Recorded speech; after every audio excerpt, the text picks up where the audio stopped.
You say that there is a small group of American and Mideast officials who are trying to steer President Trump into a conflict with Iran. Who and why? Well, I base my statement on their own statements. Mr. Netanyahu has said time and again that he encouraged President Trump to designate Iranian Revolutionary Guards as a terrorist organization. He has said that he was the sole opposition to the JCPOA. The nuclear deal. The nuclear deal, and he encouraged the United States to lead that deal. Mr. Bolton has said publicly, before he became National Security Advisor, in a rally that was organized by an Iranian terrorist organization that was on the list of terror groups by the United States State Department, and Mr. Bolton. I've just watched this video, and I've started watching this video, and I thought I would review this video. So we'll watch this now, and I'll go through it, getting comments along the way. The President's National Security Advisor is working with key leaders in the Middle East to bring about regime change in Iran. And joining us now to respond, John Bolton. Ambassador, as you just heard, Foreign Minister Zarif says you're part of the B team, a small group of leaders, you in the U.S., others in the Middle East, Bibi Netanyahu, bin Salman, bin Zayed, who are working to try to steer President Trump into a conflict with Iran. Your response? Well, he also said... Okay, right there, that is evasion. He's evading the question. Another interview, he wished he were working with the A-team. You know, in the past few days, the North Koreans have also called me dim-sighted. The Cubans have said I'm a pathological liar. I'd say I've had a pretty good week. And your response to his allegation, though, that you and some Middle East leaders are trying to foment a conflict between the U.S. and Iran. You know, it's completely ridiculous. I think what that interview showed was a carefully prepared propaganda script by the Iranians. This is their... You know, never mind actually the validity of the truth. Because who, you know, as an observation, we get this opinion driven into our minds, you know. Effort to try and sow disinformation in the American body politic. The fact is, the president's policy on Iran has been clear well before I arrived in the administration. It is to put maximum pressure on the regime to get it to change its behavior, and I think it's working, and I think that's what they're worried about. See, that's undefined. Change its behavior, you know, in all seriousness, like I'm a New Zealander, in all seriousness, man, that place over there, you would want to have a pretty good intelligence wing, you know, because like there's that much going on. There's that much going on, man. And you would need a great A game. See, America is practically an island. Okay, with Canada in the north and Mexico to the south, it's practically an island over there, and but the Middle East is all actually one big place. You know, it's an interesting thing. And so how that's been promoted, that these terrorist groups, you know, it's just bullshit, man. I mean, ISIS actually, they only had to give the unemployed weapons and money, and boom, you've got ISIS, right? Well, Zarif is right about one thing.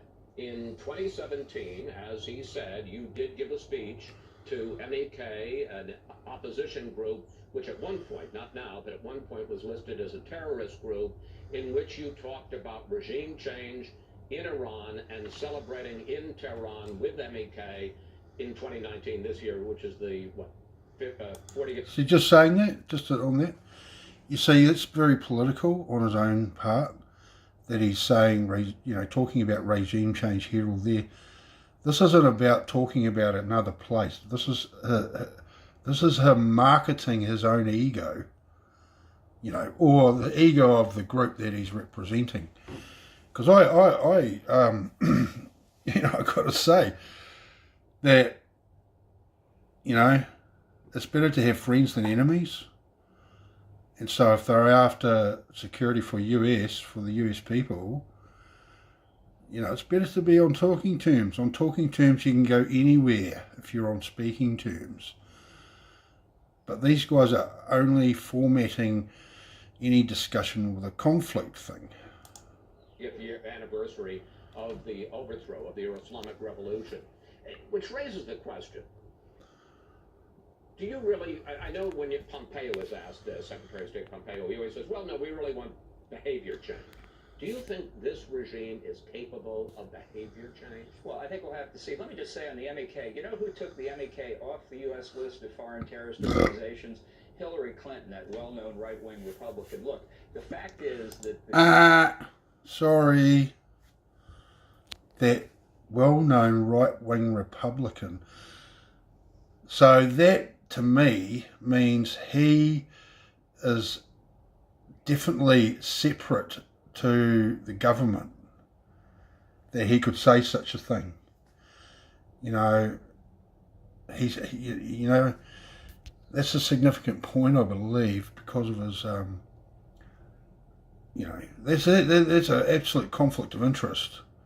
If he's there as a member of the American State Department, he's a national security advisor.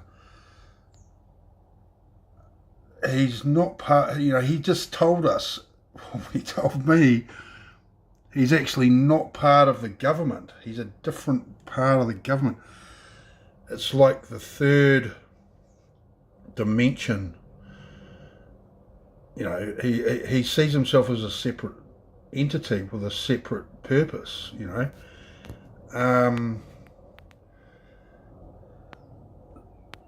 I hope you understand what I'm saying. The Iranian regime continues to oppress its own people. It continues to be the... He knows, he sees that kind of thing, right? They say that all the time, Iranian regime. The big thing I know is that there is hardly any media from Iran. There's no Iranian people talking in our media, except for like the last interview there with the Iranian foreign minister. There's no cultural exchange, so he knows that nobody else is talking. And that's why he can so confidently tell us what the story is. He's fucking lying. Financier of international terrorism. It continues to pursue ballistic missiles, the only real purpose of which is to deliver nuclear weapons when they get that capability.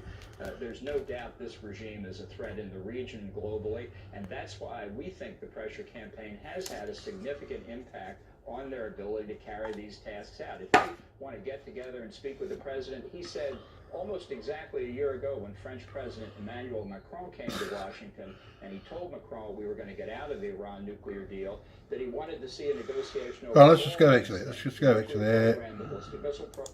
With the president. See that? Oh.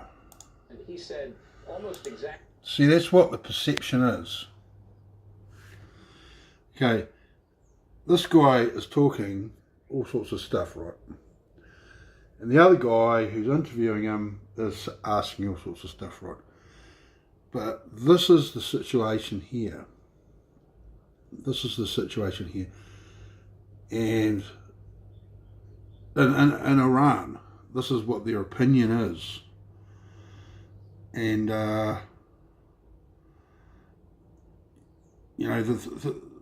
this guy's, what this guy's saying is not credible according to the reality on the ground, which is this. This is an opinion. This is an opinion, and according to this guy, what this guy's saying, it actually validates this opinion. You know, the thing of it is this guy's team is bringing this response into existence.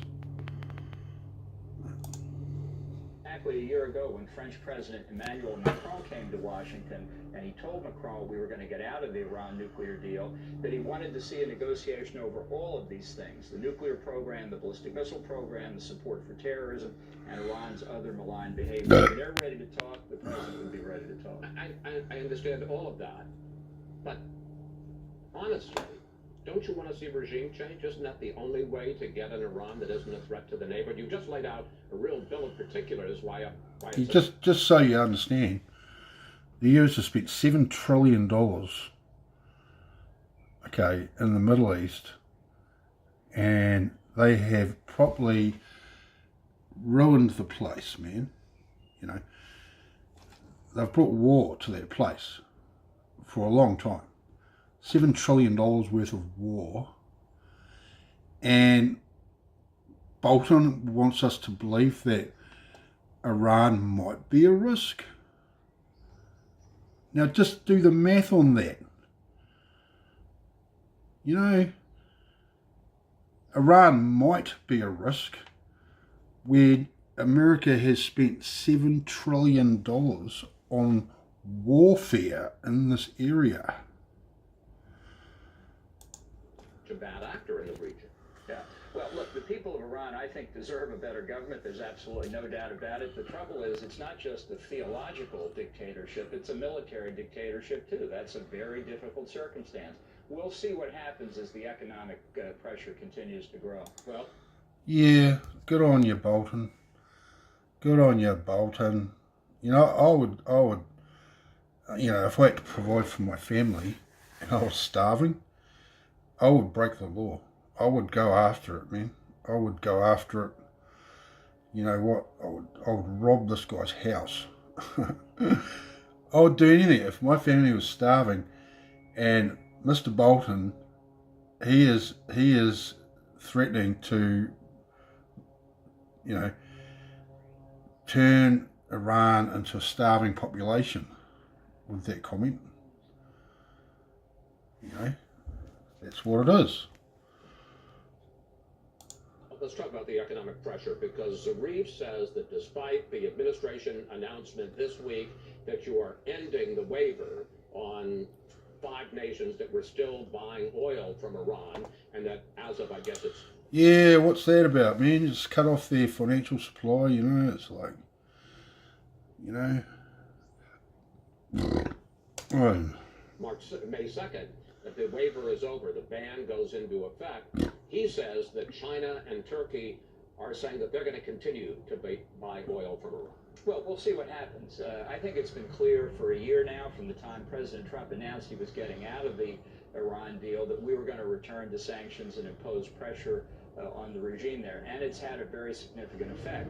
And by Iran's own estimates, the end of these waivers will have an even more significant effect. I'm touched that Zarif is worried that our allies are sometimes impatient with us on this point.